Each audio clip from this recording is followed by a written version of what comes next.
full use of pacemaking because there weren't many people that could pace you, were there? No, actually, when I ran that fast, Carl Thackeray was the pacemaker in the race, and he caught a bit of a flu or a cold about 3 days before, so he wasn't 100%. And he dropped out at 4 miles. So 4 miles? Yeah, run the rest of the race by myself. 22 on your own. Just on that subject, we've had Haile Gebrselassie on here, we've had Stephen Kiprotich. They're clearly really going for it on Sunday. So we've got one pacemaking group led by Haile at 61:45 at the half marathon point. We've got a second group, which may be the one that mows in, 62:30. Not everybody's going to survive that, are they? No, and it wouldn't surprise me if they win on that time anyway, 61:45. It's, I think when I ran 207, I was at 61:42 halfway by myself. These guys have got pacemakers. Maybe it's a little easier for them, like it is, but I was motivated, I was pumped, I was ready to go that day. And I think that's what gets you through that halfway period at that pace and makes you push on towards the end. But when you've got 6 or 7 guys around you, 61, 62 minutes, doubts start creeping in your mind. When you get into a bit of a niggle or you start getting sore in the quads or the calves, then those little doubts come in and it gets tougher and tougher and tougher. And we do have a situation where we're very chuffed to have Mo Farah challenging for Britain on the elite start. It's a bit like tennis where Andy Murray's come through. When you won the London Marathon, it was a British 1-2, sub 2:10, wasn't it? It was, yeah, it was a 1-2-3 as well. That was second and third place. It was a pretty purple patch for British marathon running at the time. It was, but you know, we were old school, and I think the old school philosophy, the old school training and regimes certainly work better for the marathon than they do in the other distances. It's a real test of character. You know, Charlie was the bronze medalist from Los Angeles the year before. I was the world record holder from the year before. Alistair was always, you know, a journeyman marathon runner, and in fact won the London Marathon himself a few years later. So that was a good 1-2-3. Let's talk about the course because you ran it as quick as any Brit. Hands up those running for the first time. Yes. Okay, what can you tell them about the London course, which is largely unchanged throughout the 34 years? How's the best way to approach it? I think there's a few little changes, but I mean, if your first time marathon, you're also not trying to, well, unless you're more fire, you're not trying to win the race. But it's about enjoyment. It's about, you know, the preparation you put into the race, accepting that there are going to be challenges during the race.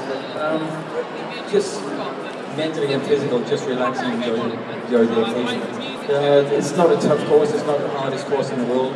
It's probably actually one of the easiest marathon courses, but there will be challenges, and the challenges will all be within yourself, as opposed to the course taking you out of it.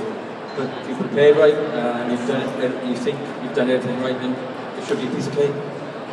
On the whole, even if you have a great marathon run, and some of your times were in winning New York, Chicago, London, amazing time, but there's always bad patches, aren't there? You always go through bad patches, even on a great day. Yeah, and they might not be in that race. Those races were phenomenal. The first 3 races, 3 wins, Chicago, London, Chicago. My fourth race was European Championships in 1986, and as you say, I went through a blue patch in that race, and I went from a 2-minute leader halfway to finishing 8 minutes behind the winner. You know, so it was. You do get those patches, but you know, it's strength of character, marathon running, the ability to push yourself and reorganize your philosophy, I suppose. Get back into it, and it comes back again a couple of years later, and you win New York. We should talk about your particular bad patch the year you won London through the underpass, because people that are new to marathon running won't necessarily know this story. And there's a lot of urban myth about it. So tell us what actually happened when you had to stop and still win the marathon. Well, it wasn't at Blackfriars Tunnel. It was outside the Tower of London. I think it was a bronze plaque there right now. Well, it should be bronze. We got to 23 miles. I'd been suffering with stomachache all the race. So we got to about 23 miles before the Tower Hotel, and I said to Charlie, I have a stomachache. It was just me and Charlie at the time. Charles, I said, Charles, I've got a stomachache, what do I do? And he looked at me and goes, stop. So by the time we got to the tower, I had to pull over and relieve myself. Hope people are enjoying the noodles. Enjoying the noodles, everybody? Yeah, sorry. Yes. I stopped, relieved myself, and I caught Charlie up within maybe 200 meters, and I and I just came right up on me very fast, and I think it shocked him a little bit. And then we were going down to Blackfriars Tunnel, and there was one of my club mates from Newport Harriers was standing somewhere around that area, and he just shouted, "Come on, okay." And we went into, that's where I'm from.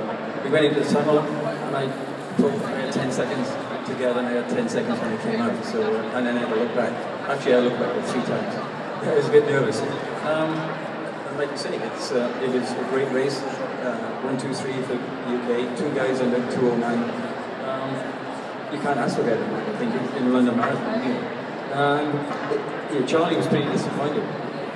You get an English record. Still is the English record. He finished second in the race, and he wasn't even the first Brit. So he was a little bit disappointed, I think.